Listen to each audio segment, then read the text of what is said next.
অনুরোধ থাকবে, দয়া করে কেউ ছবি তুলবেন না এবং ভিডিও করবেন না। ছবি তোলা হারাম, গুনাহে কবিরা, লানতের কাজ। আল্লাহ রাসূল ওই সমস্ত ব্যক্তিদের প্রতি লানত করেছেন যারা ছবি তোলে, ছবি বানায়, ছবি অঙ্কন করে। লাআনাল মুসাউফিরিন, নবীজি ছবি তোলনেওয়ালাদের প্রতি লানত করেছেন। অতএব গোপনে, প্রকাশ্যে, পিছন থেকে, ডাইনে বামে, সামনে, লুকাইয়া কেহ ছবি তুলবেন না, ভিডিও করবেন না। যদি করেন এই পাপের ভার আপনাকে বহন করতে হবে। আপনার প্রতি কখনো দোয়া থাকবে না, বরং বদদোয়া থাকবে। আল্লাহ পাক আমাদেরকে এই পাপের কাজ থেকে বেঁচে থাকার তৌফিক দান করেন। আলহামদুলিল্লাহ রাব্বিল আলামিন, ওয়াসসালাতু ওয়াসসালামু আলা সাইয়্যিদিল মুরসালিন ওয়া আলা আলিহি ওয়া আসহাবিহি আজমাইন। ওয়া আশহাদু আল লা ইলাহা ইল্লাল্লাহু ওয়াহদাহু লা শারীকা লাহু ওয়া আশহাদু আন্না মুহাম্মাদান আবদুহু ওয়া রাসূলুহু। আম্মা বা'দ। قال النبي صلى الله تعالى عليه وسلم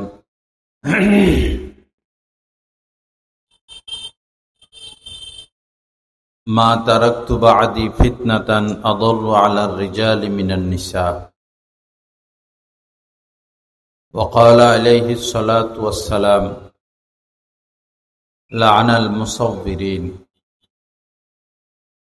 وقال رسول الله صلى الله تعالى عليه وسلم بادروا بالأعمال فتنا كقطع الليل المظلم يصبح الرجل مؤمنا ويمسي كافرا ويمسي مؤمنا ويصبح كافرا يبيع دينه بعرض من الدنيا أو كما قال عليه الصلاة والسلام. اللهم صل على سيدنا ومولانا محمد وعلى آل سيدنا ومولانا محمد وبارك وسلم. আল্লাহ পাক জাল্লা জালালুহু আমাদের সবাইকে মাফ করে দেন। আজকের এই মাহফিলকে রব্বুল আলামিন কবুল করেন। এই মাহফিলের উসিলায় পুরা এলাকার নারী, পুরুষ, ছেলে মেয়ে সকল মানুষকে আল্লাহ পাক কামেল হেদায়েত নসিব করে দেন। আমার ভাইয়েরা, আমাদেরকে সব সময় মনে রাখতে হবে যে আমি একজন মুমিন, আমি একজন মুসলিম, এবং এটাও মনে রাখতে হবে যে আমাদেরকে রব্বুল আলামিনের সামনে কিয়ামতের দিন দাঁড়াতে হবে এবং কাজকর্মের ব্যাপারে হিসাব দিতে হবে।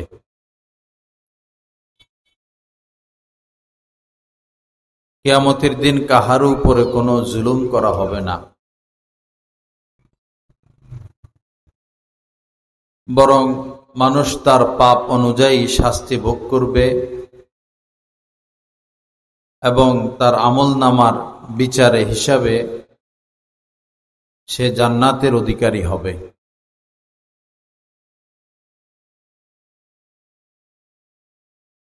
এজন্য প্রত্যেকটা কাজকর্মই হিসাব নিকাশ করে করা।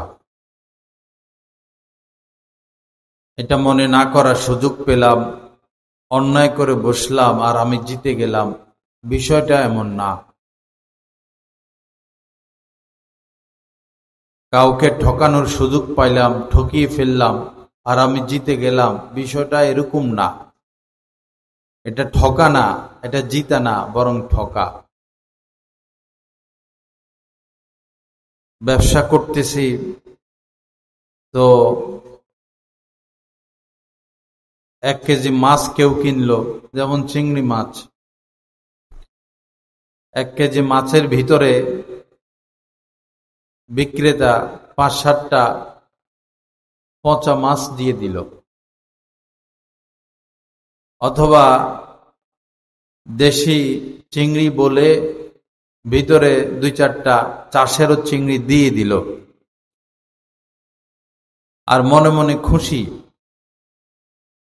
যে আজকে ভালো ধরা খাওয়াইছি, আমি জিতে গেলাম। আমার ভাই, আপনি জিতেন নাই, আপনি ঠকে গেলেন। আপনি হয়তো 10টা টাকা বেশি পাইলেন, এতটুকু, কিন্তু কাল কিয়ামতের ময়দানে আপনাকে এটার হিসাব দিতে হবে।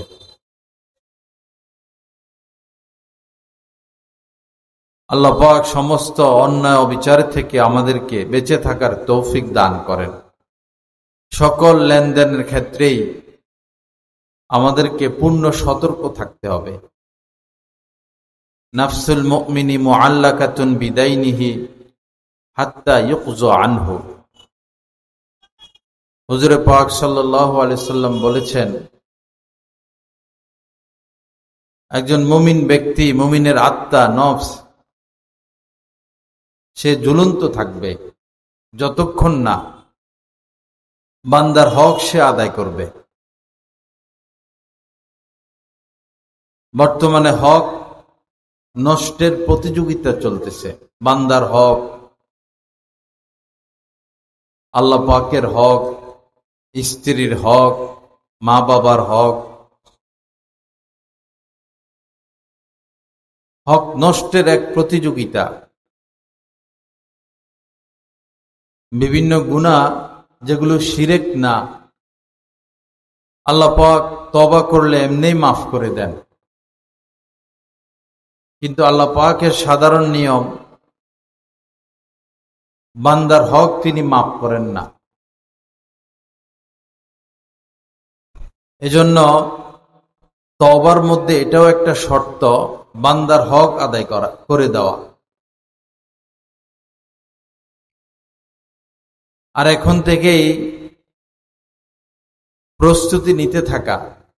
কার কখন মৃত্যু হয়, কার কখন বিদায় আসে, কেউই তো জানে না। প্রস্তুতি নিতে থাকা যে আমি এমনভাবে দুনিয়া থেকে বিদায় নিব, কোনো মানুষের কোনো হক আমার উপরে ছিল না, নাই।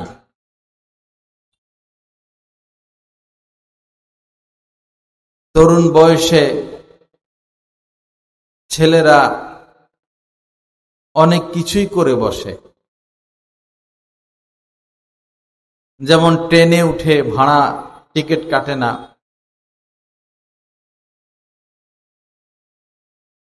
রাস্তা দিয়ে হেঁটে যাচ্ছে, বা 5-7 জন একত্রিত হলো, মন চাইলো যে ডাব খাবো, চাঁদের আলো, বস কাহারো গাছের থেকে গিয়ে ডাব পেড়ে নিয়ে আসলো, খাইলো। দেশ গ্রামে এগুলো ব্যাপকভাবে হয়। গ্যান্ডারি চাষ করে মানুষ, যুবক ছেলে ফেলে 5-7 জন একত্রিত হলো যে চলো গ্যান্ডারি নিয়ে আসি অমুকের ক্ষেতের থেকে, আনে, খায়, খুব মজা পায়। এই ছেলে, ছবি তুলতে নিষেধ করছি না আগেতে?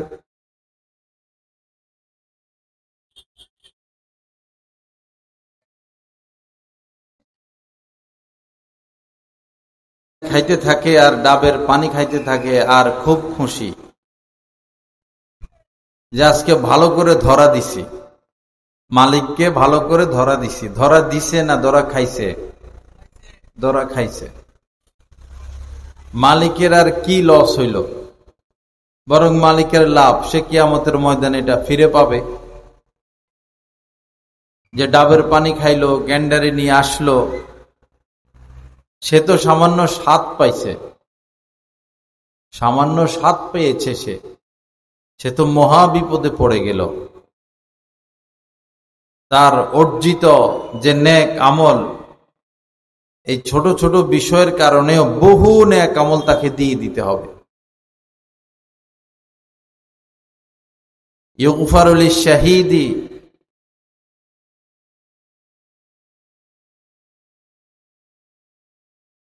হাদিস শরীফের মধ্যে এসেছে, যারা আল্লাহর রাস্তায় শহীদ হয় তাদের সমস্ত গুনাহ মাফ করে দেওয়া হয়।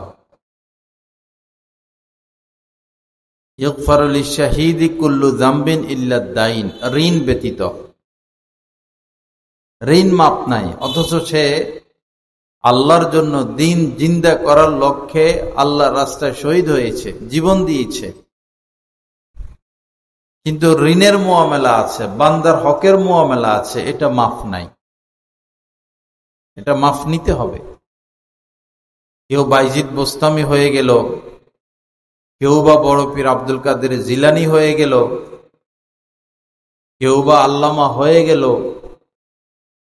সে যেই হোক, বান্দার হক তাকে মাফ নিতে হবে। রব্বুল আলামিন এ ব্যাপারে আমাদের সকলকে সতর্কতা নসিব করেন।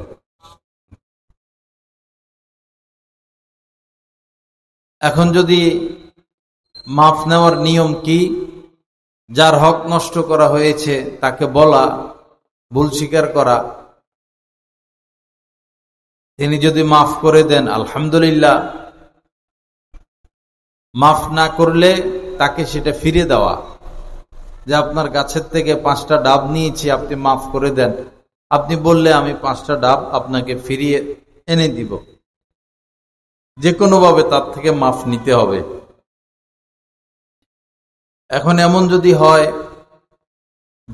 যার সম্পদ, যার হক নষ্ট করা হয়েছে সে জীবিত নাই বা তাকে খুঁজে পাওয়া যাচ্ছে না, তাহলে তার উত্তরসূরি সন্তান আদি যারা আছে তাদের থেকে মাফ নিয়ে নিতে হবে। সন্তান আদিকেও যদি খুঁজে পাওয়া না যায়, তখন ওই পরিমাণ সম্পদ সদকা করে দিতে হবে, যেন এর সব সে পেয়ে যায়। এইভাবে মাপটা হবে। সে যদি থাকে তার থেকে সরাসরি মাফ নিতে হবে, সে নাই তার ছেলে মেয়ে নাতিপুতি তাদের থেকে মাফ নিতে হবে। এটা সম্ভব না হলে তার আমল নামায় সওয়াব দিয়ে দেওয়া। আর যারা বিভিন্নভাবে, যেমন রাষ্ট্রীয় কারেন্ট চুরি করে অনেকে, অনেক ভদ্রলোকেরা গ্যাস চুরি করে, আবার অনেকে যেমন ট্রেনে উঠলো টিকিট কাটলো না, অনেকে সরকারি জিনিসপত্র ঘরে নিয়ে আসে, যেমন রেল লাইনের পাথর নিয়ে আসে, রাস্তার মাটি নিয়ে আসে। রাষ্ট্রীয় সম্পদ, এটার মালিক এই 16 কোটি জনগণ। বড় কঠিন বিষয়। তো সরকারি এভাবে কোনো সম্পদ যদি আত্মসাৎ কেউ করে, যে কোনো ভাবে সরকারি ফান্ডে টাকা পৌঁছায় দিতে হবে। সামান্য হলে যেমন ডাক টিকিট কিনলে সরকারের ফান্ডে টাকা জমা হয়ে যায়, টিকিট কিনে আপনি ছিঁড়ে ফেলে দিলেন, সরকারের খাতায় টাকা চলে গেছে। অথবা ট্রেনের যে টিকিটগুলো আছে সিট ছাড়া, সেগুলো কিনলেও সরকারের ফান্ডে টাকা চলে গেল। বা যে কোনো পদ্ধতি থাকতে পারে, আমার জানা নাই, সরকারি ফান্ডে সে টাকা পৌঁছিয়ে দেওয়া। আরেকটা বিষয় হলো ভাই বোনদের হক। বাবা মারা গেল বা মা মারা গেল, আগে তাদের দাফনের কাজ শেষ করা, এরপরে তাদের সম্পদ থেকে তাদের ঋণ পরিশোধ করা। এগুলো মনে রাখবেন, সমাজে এগুলো মানুষ খুব কম জানে, এগুলোর আলোচনাও কম হয়। বাবা মা মারা গেলে তাদের সম্পদ থেকে দাফন করতে তো আর এত বেশি টাকা লাগে না, তো তারা যে ঋণ রেখে যায়, তাদের সম্পদ বন্টনের আগে তাদের ঋণ পরিশোধ করতে হবে। ফুকাহায়ে কেরাম বলেন, ঋণ পরিশোধ করতে গিয়ে যদি বাবার টাকা সব শেষ হয়ে যায়, সম্পদ শেষ হয়ে যায়, শেষ হয়ে যাক, ঋণ পরিশোধ জরুরি। এরপরে তারা যদি কোনো ওসিয়ত করে থাকে, আমি মারা গেলে এই করবা ওই করবা, মসজিদে এত টাকা দিবা, মাদ্রাসায় এত টাকা দিবা, একটা রাস্তা করে দিবা, কিছু গাছ লাগাবা, এই ওসিয়ত গুলো পুরা করা। তাদের ছুটে যাওয়া নামাজের ফিদিয়া, অনেক নামাজ রয়ে গেল, অনেক রোজা রয়ে গেল, তাদের সম্পদ থেকে ফিদিয়া আদায় করা। এই ক্ষেত্রে মাসালা আছে কিছু, এগুলো উলামা ইকরাম থেকে জেনে নিবেন। তবে এই কাজগুলো আগে করা, দাফন, ঋণ পরিশোধ, ওসিয়ত পুরা করা, ফিদিয়া, নামাজ রোজার, এরপরে সম্পদ বন্টন।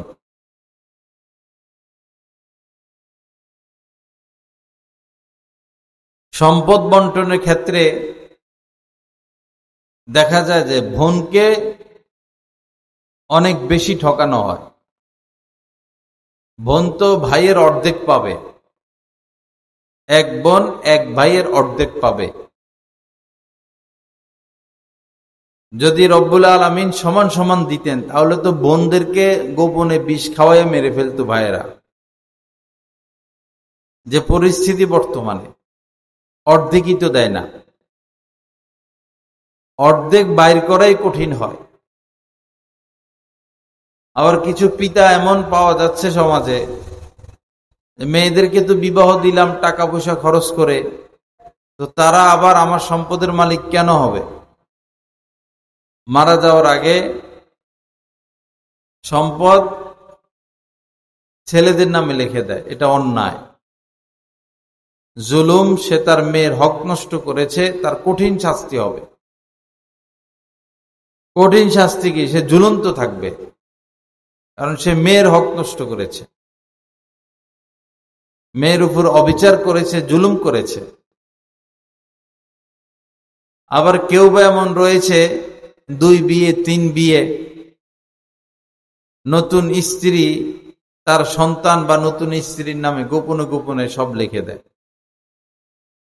এগুলা কিছুই করা যাবে না, আপনি ঠান্ডা মাথায় মরে যাবেন কালেমা নিয়ে।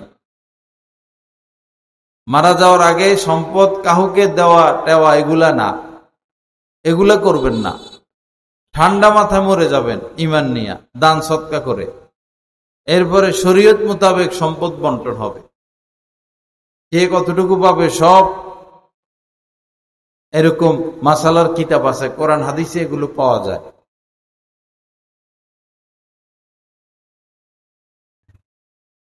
তো ভাইয়েরা বোনদেরকে ঠকায়।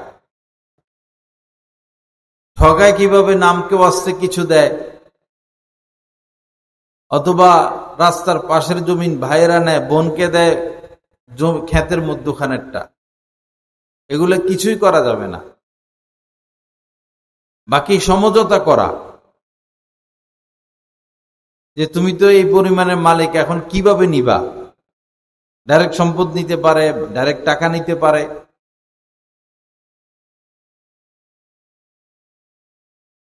আরেকটা বিষয় হলো স্ত্রীর মোহর। বড় কঠিন পরিস্থিতি বর্তমানে মোহর নিয়া। প্রতিযোগিতা কিসের? মোহর কত ধরা যায়। ভৈরব বাজারে এক ব্যক্তি বিয়ে করছে, পরে এখন স্ত্রীর সাথে মিল হয় না, গলার কাটার মতো হয়ে গেছে অবস্থা। স্ত্রীকে রাখতেও পারে না, ছাড়তেও পারে না। তো স্ত্রী বাপের বাড়িতে আছে, কিন্তু সে স্ত্রীকে তালাক দিতে পারে না। মোহর এমন ধরা ধরছে, রাস্তা নাই, তালাক দিলে তো এই টাকা দিতে হবে। মোহর ধরছে 50 লক্ষ টাকা। 50 লক্ষ টাকা মোহর ধরছে। এখন এই মেয়েকে নিয়ে ঘর করা সম্ভব না, আবার এখন ছাড়াও সম্ভব না, আবার নতুন বিয়েও করতে পারে না, মামলা দিয়ে দিবে। কি বিপদে আছে চিন্তা করে দেখুন। কি দরকার ছিল এত টাকা মোহর ধরার?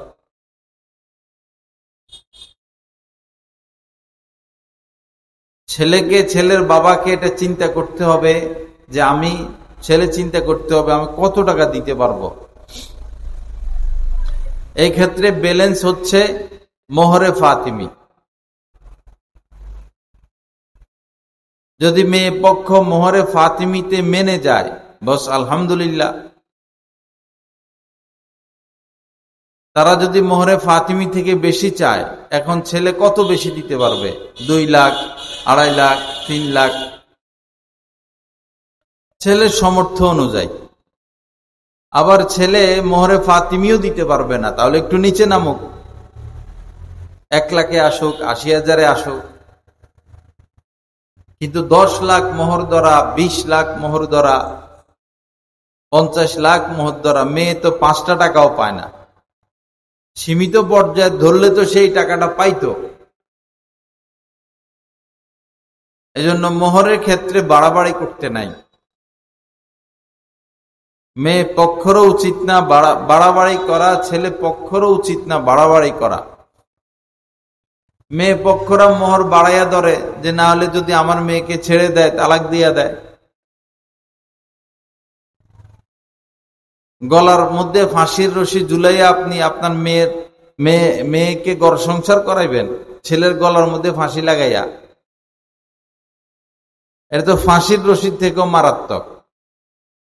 কোথায় থেকে একটা ছেলে কিভাবে সে 50 লক্ষ টাকা দিবে?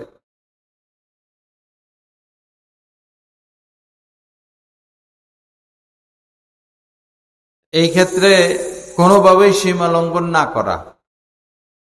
আল্লাহ সহি বুঝ দান করেন। হযরত ওমর ফারুক রাদিয়াল্লাহু তাআলা আনহু বলেছেন, অধিক মোহর ধরার মধ্যে যদি কোনো কল্যাণ থাকতো তাহলে নবীর মেয়েদের মোহর সবচেয়ে বেশি হইতো। কারণ নবীজির মেয়েদের মতো শ্রেষ্ঠ মেয়ে দুনিয়াতে আর আসবে না। নবীর মেয়েই শ্রেষ্ঠ মেয়ে।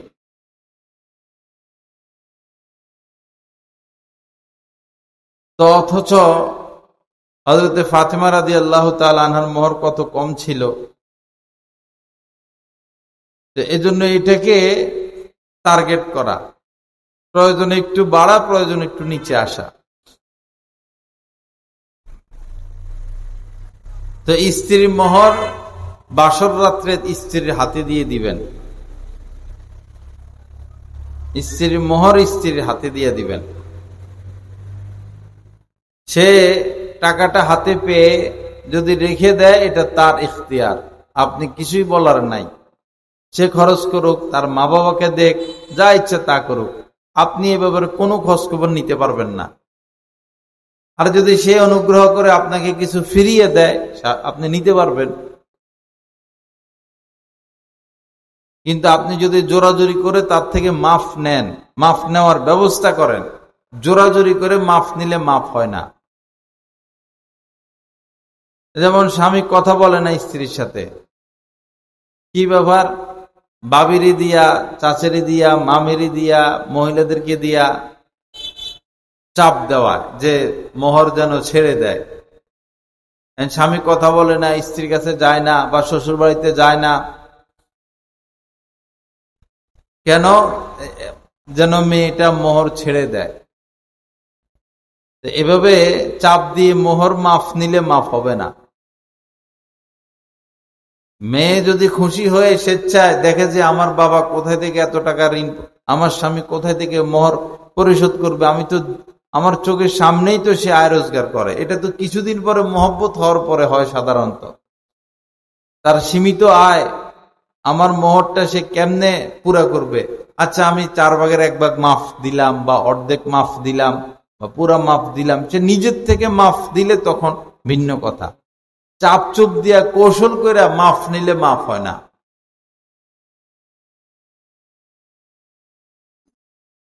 আল্লাহ পাক সহিহ বুঝ দান করেন।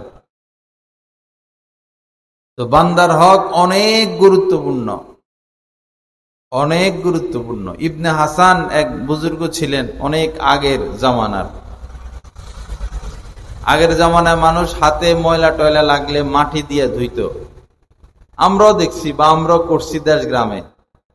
হাতে ময়লা লাগছে, পুকুরের পাড়ে বসা, পুকুর থেকে একটু মাটি নিয়ে এরকম ঘষা মাজা দিয়ে ধুয়ে ফেললে ঠিকই পরিষ্কার হয়ে যায়। পৃথিবীর মধ্যে সবচেয়ে বড় সম্পদ হচ্ছে মাটি। মাটির চেয়ে আর দামি কোনো সম্পদ নাই। যে দেশে মাটি নেই সেই দেশে কোনো গাছ উৎপন্ন হয় না। মাটির থেকেই সব। মাটির নিচেই স্বর্ণের খনি, গ্যাসের খনি, তেলের খনি, হীরার খনি, সব মাটির নিচে। আর আমাদেরকেও মাটি দিয়ে বানানো হয়েছে।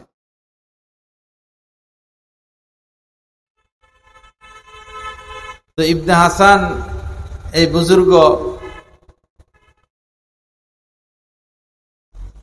হাতে ময়লা লাগলো, হাত ধুইবে, তো ক্ষেতের থেকে একটু মাটি নিয়ে হাত ধুয়ে ফেলছে। পরে চিন্তা হলো, কার জমিনের মাটি ব্যবহার করলাম, তার তো অনুমতি নিলাম না। মালিক খোঁজা শুরু করছে, খুঁজে তো মালিক পায় না। আগের জামানায় এমন জমি জমা ছিল যে মালিক পাওয়া যাইত না, মানুষ কম।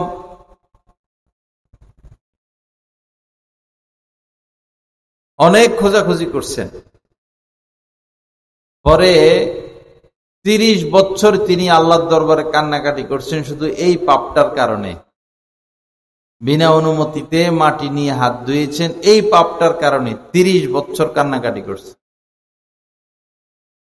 দেখেন এবার, আমরা তো ভিড়ের মধ্যে চাটা খাইতে পারলে যে চা দোকানদার অমনোযোগী জায়গা খবর নাই, মনে করে জিতছি, দোকানদারকে দিছি আজকে ঠকা। জিতেন নাই ভাই, জিতেন নাই, জনমের জন্য ধরা খাইছে।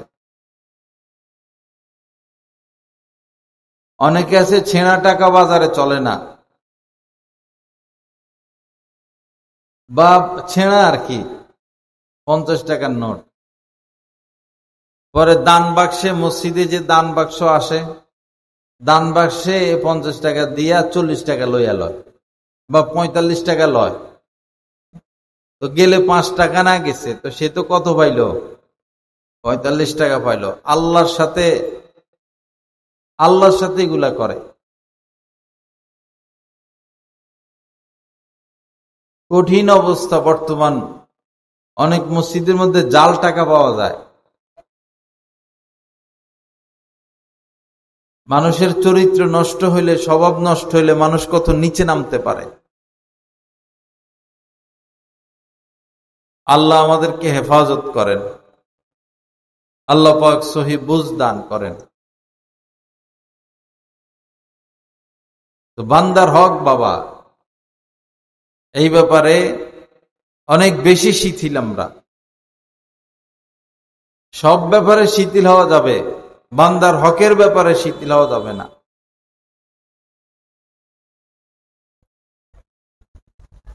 বর্তমানে আপডেট মেয়ে যেগুলো সারাদিন ফেসবুক নিয়ে ব্যস্ত, পর্দা করে না,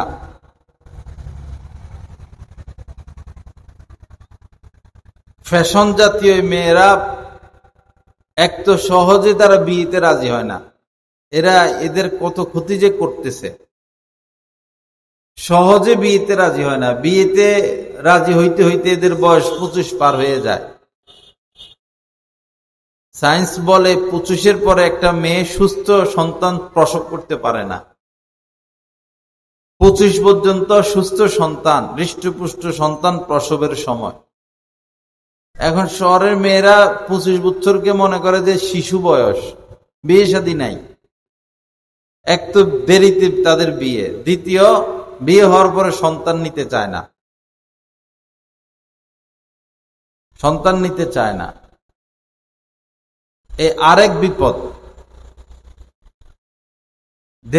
দেরিতে বিবাহ এক বিপদ, বিয়ে হওয়ার পর আবার সন্তান না নেওয়া আরেক বিপদ। ফলে কি হয়, সন্তানদেরকে একটা অবস্থায় রেখে যাওয়ার আগেই মা বাবাকে বিদায় নিতে হয়। সন্তান ছোট থাকতে থাকতে মা বাবার বয়স হয়ে যায় 60-65। বুঝে না তো, বুঝের ভুল। এরপর আরো বড় সর্বনাশ করে কি, বাচ্চা হইলে বুকের দুধ খাওয়ায় না, শরীর ভেঙে যাবে, স্বাস্থ্য এই হয়েছে সেই হয়েছে, জুলুমের উপর জুলুম। এ সমস্ত জুলুম নিজের উপরে, নিজের বাচ্চাদের উপরে। একটা বাচ্চা দুনিয়াতে আসার পর মায়ের ওই শাল দুধ ব্যতীত পৃথিবীতে তার খাওয়ার মতো আর কিছু থাকে না। ওইটাই তার ওষুধ, ওইটাই তার খাদ্য, স্বাস্থ্যকর খাদ্য। খাওয়ালে তো কত কিছু খাওয়ানো যায়, ওইটাই স্বাস্থ্যকর খাদ্য, তার উপযোগী খাদ্য। এটা বিজ্ঞানীরা এই খাদ্য বানাইতে পারবে না। শাল দুধে আল্লাহ পাক যা দান করে রাখছেন, সাদা সাদা পানি, আর এটা বাচ্চা কি মজা করে খায়।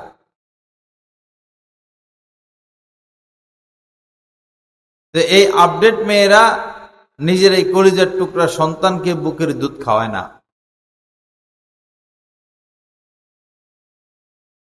অথচ তার উপর এটা ওয়াজিব ছিল।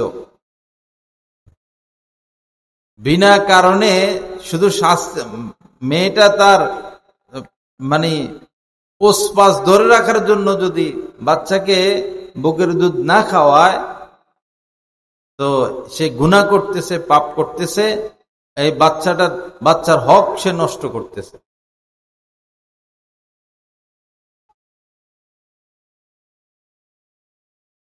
অ্যান্টিবায়োটিক খেয়ে দুধ আসা, বুকে দুধ আসার রাস্তা বন্ধ করে দেয়। হাই অ্যান্টিবায়োটিক খেতে হয়। আর খবর নিয়ে দেখা গেল যে এই মেয়েদেরই স্তন ক্যান্সার হয়। যারা বেশি অশ্লীল, বুক ডেকে রাখে না, পর পুরুষকে বুক দেখায়, বুকের হেফাজত করে না, সন্তানকে বুকের দুধ খাওয়ায় না, এদেরই স্তন ক্যান্সার হয়।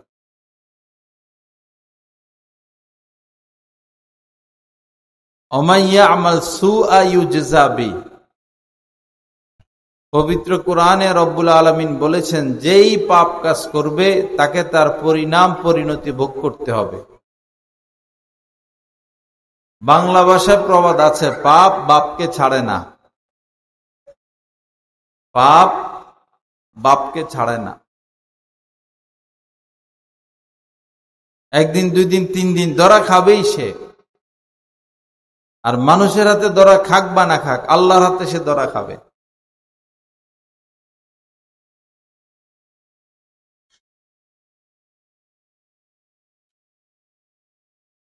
আমাদের এলাকায় এক লোক, খুব শিক্ষিত মানুষ,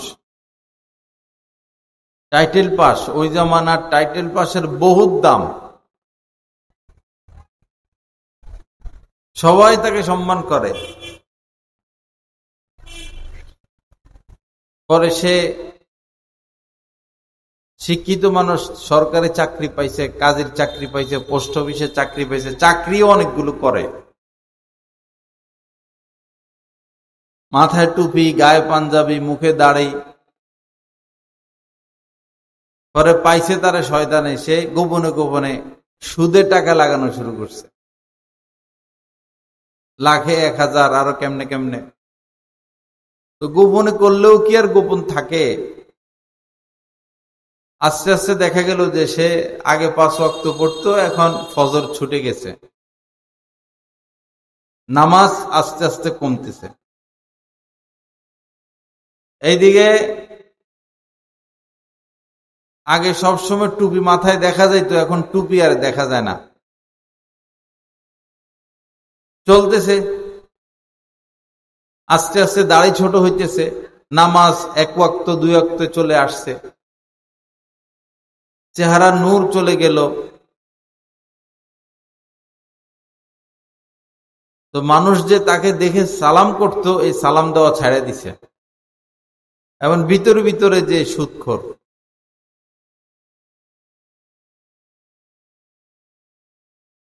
পরে চেহারা এমনি ফর্সা ছিল না, পরে বেশি কালো হয়ে গেছে চেহারা।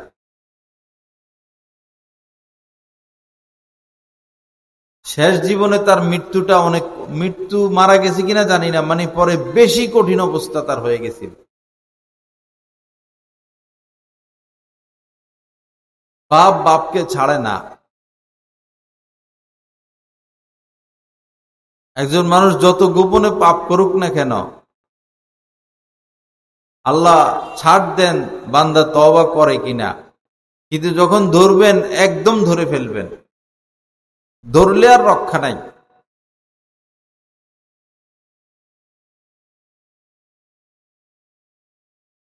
আল্লাহ পাক সহি বুঝ দান করেন। তো বান্দার হক এটা বান্দার থেকে মাফ নেওয়া। হযরতে ওয়াহাব বিন মুনাব্বিহ রহমতুল্লাহ আলাইহি, অনেক আগের একজন মুসান্নিফ, উনি বনি ইসরাইলের এক যুবকের একটা ঘটনা উল্লেখ করেছেন। এক যুবক হঠাৎই তার মধ্যে পরিবর্তন, সে সিদ্ধান্ত নিল আর গুনার কাজ করবে না, যা করছি তো শেষ, আর পাপের কাজ সে করবে না।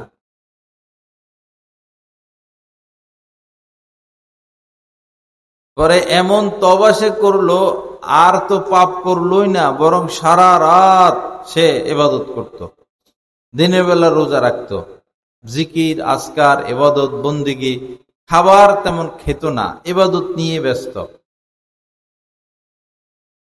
আরামের তার সময় ছিল না, ইবাদত নিয়ে ব্যস্ত।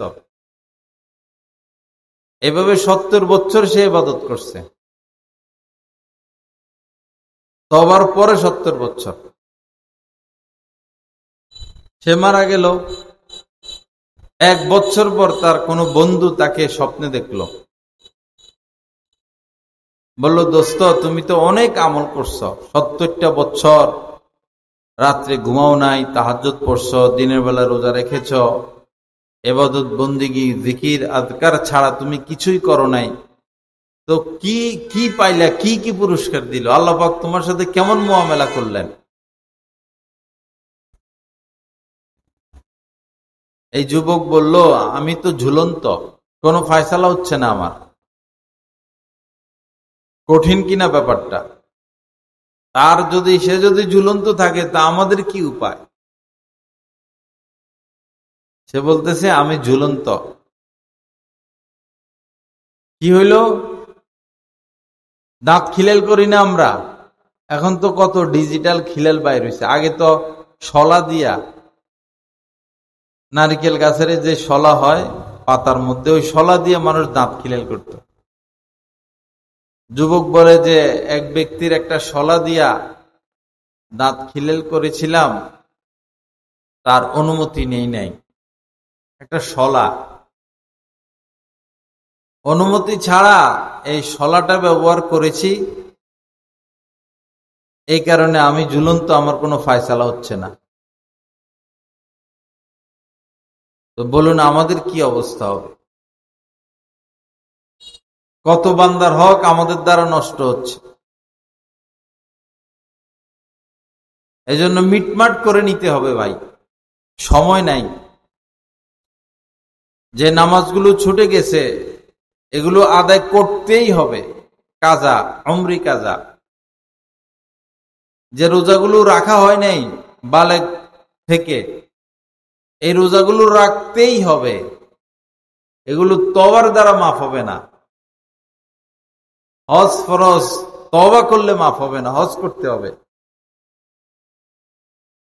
কাহারো যদি 5-7 বছর, 10 বছর, 20 বছর, 50 বছর তো না, 20 বছর 30 বছরেরও রোজা ছুটে গেছে, ভয়ের কিছু নাই।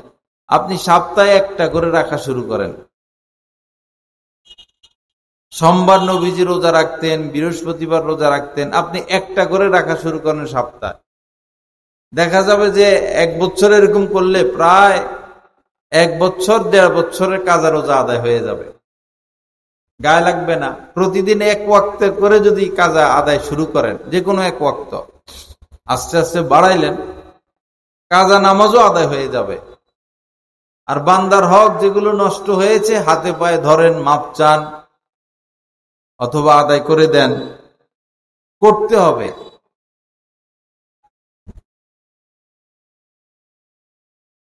আমাদের বাংলাদেশের এক মহান বুজুর্গ, যাদের উসিলায় আজ এই দেশে দিন,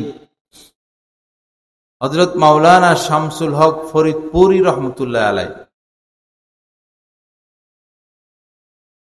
অনেক বড় বুজুর্গ। হযরত থানভী রহমতুল্লাহ আলাই সোহবতে দীর্ঘদিন ছিলেন।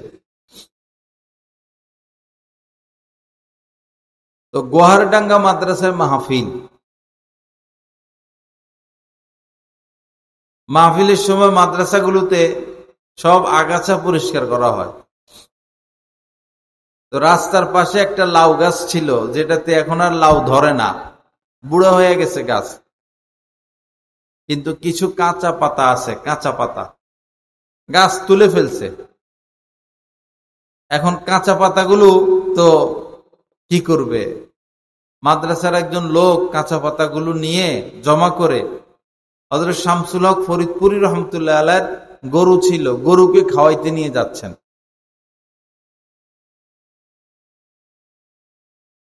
তো তিনি দেখলেন এবং ডাক দিলেন, কি করতেছ? পাতাগুলো কার? কোথায় নিচ্ছ? বললো, এগুলো মাদ্রাসার লাউ গাছের পাতা, গাছটা তুলে ফেলা হয়েছে, তো পাতাগুলো ফেলে দিয়ে লাভ কি? আপনার গাভীকে খাওয়াইয়া দেই, ভালো দুধ দিবে। হযরত বললেন, না, এটা করা যাবে না, এটা মাদ্রাসার গাছ, মাদ্রাসার গাছের লাউ পাতা, আমার গরুকে এটা খাওয়ানো যাবে না। যদি খাওয়াতে হয় তো এটার বিল, দাম মাদ্রাসার অফিসে জমা দিতে হবে। মাদ্রাসার অফিসে এটার দাম জমা দিয়ে পরে আমার গরুরে খাওয়াইবা। আর যদি এই লাউ পাতা মাদ্রাসার মাঠে ফেলে দাও, মাটিতে ফুতে ফেলো, মাদ্রাসার মাটির মধ্যে উর্বরতা আসবে, মাটি কিছু হলো বাড়বে। শুধু শুধু আমার গরুকে খাওয়ানো জায়েজ হবে না। এ হচ্ছেন আমাদের বুজুর্গানে দ্বীনের তাকওয়া। আমাদের তাকওয়া কোথায়?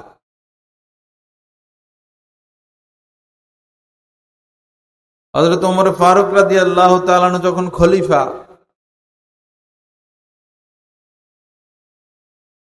তো খেলাফতের কাজ দায়িত্ব পালন করতেছেন। ফারুক রাদিয়াল্লাহু তাআলা আনহু কাজ করতেছেন চেরাগ জ্বালাইয়া, চেরাগ বা বাতি যেটা ছিল ওই জমানায়, সরকারি কাজ করতেছেন, সরকারি তেল। ওই চেরাগে বাতিতে তেল ছিল সরকারি তেল, বাইতুল মাল থেকে নেওয়া। হযরত আলী হযরত ওমরের সাথে দেখা করতে আসছেন, ব্যক্তিগত বিষয় কথা বলবেন।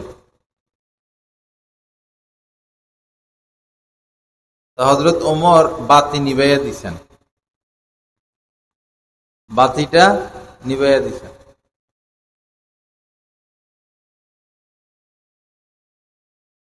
হযরত আলী এটা দেখে একটু অসন্তুষ্ট হয়েছেন যে আমি আসলাম আর তিনি এভাবে বাতি নিভাইয়া দিলেন। জানতে চাইছেন বিষয়টা। হযরত ওমর ফারুক রাদিয়াল্লাহু তাআলা আনহু বললেন, এতক্ষণ আমি সরকারি কাজ করতেছিলাম সরকারি তেল ব্যবহার করে, তোমার সাথে এখন ব্যক্তিগত কথা হবে, আপনার সাথে কথা হবে ব্যক্তিগত কাজে আমি কিভাবে সরকারি তেল ব্যবহার করতে পারি, এজন্য বাতি নিভাইয়া দিলাম। তাকওয়া কোন পর্যায়ের বুঝে আসতেছে? আমরা কি ধারে কাছেও আছি? ধারে কাছেও নাই। আল্লাহ আমাদের সবাইকে মাফ করে দেন, সহি বুঝ দান করেন, আল্লাহ পাক গুনাহগুলো মাফ করে দেন। এজন্য বান্দার হকের ব্যাপারে সর্বোচ্চ সতর্কতা। যদি কাউকে থাপ্পড় দিয়েছেন বিনা অপরাধে, কিল দিয়েছেন বিনা অপরাধে, গালি দিয়েছেন বিনা অপরাধে, কষ্ট দিয়েছেন বিনা অপরাধে, যতদূর মনে আছে তাদের থেকে মাফ নিয়ে নেওয়া। আর যাদেরকে এরকম কষ্ট দিয়েছেন পাচ্ছেন না খুঁজে, তাদের জন্য দোয়া করা, ইসালে সওয়াব পৌঁছানো। বিসমিল্লাহ সহ 3 বার কুল হুয়াল্লাহ পড়া তাদের আমলনামায় পাঠাইয়া দিবেন। 1 খতম কোরআনের সওয়াব হয়ে যাবে। বা কিছু দান সদকা করে তাদের আমলনামায় পৌঁছাইয়া দিবেন। বলবেন, আল্লাহ এটার সওয়াব যাদের হক আমি নষ্ট করেছি, খুঁজে পাই না, তাদের আমলনামায় পৌঁছাইয়া দেন। মৃত্যুর প্রস্তুতি, বান্দার হক,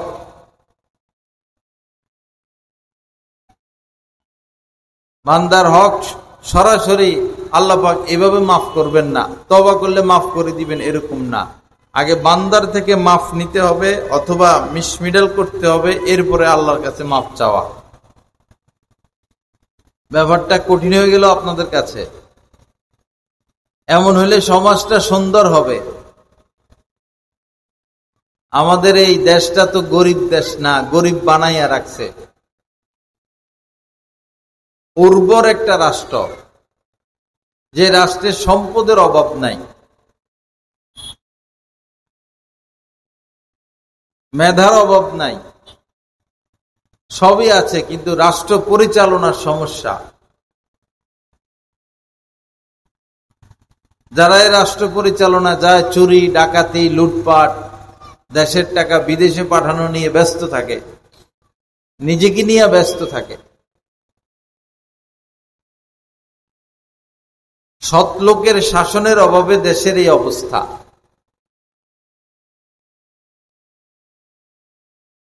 কোন আল্লাহ বিরু খোদা বিরু ব্যক্তি যদি চেয়ারম্যান হন, মেয়র হন, এমপি হন,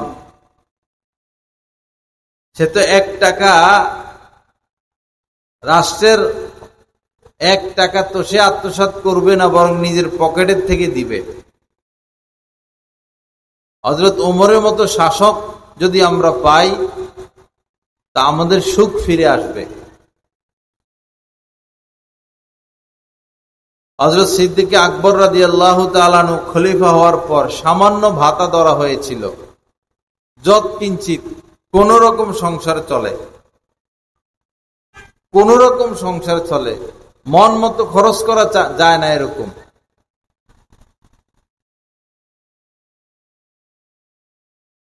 স্ত্রীর মিষ্টি খাইতে মন চাইছে, মিষ্টি জাতীয় কিছু, কিন্তু স্বামীর আয় এত কম, মিষ্টি জাতীয় কিছু এনে যে খাওয়াবে এরকম টাকা নাই।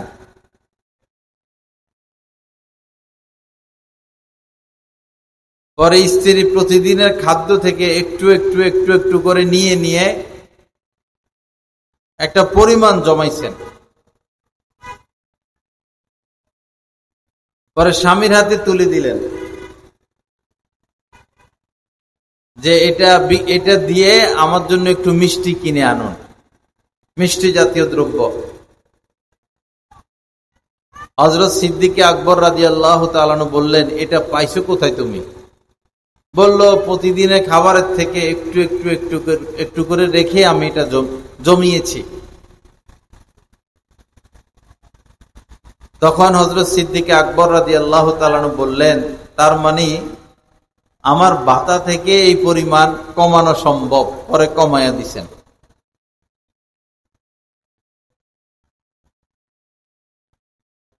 আল্লাহ পাক জাল্লা জালালু আমাদেরকে নসিহত গ্রহণ করার তৌফিক দান করেন, বান্দার হকের ব্যাপারে আমাদেরকে সতর্কতা নসিব করেন।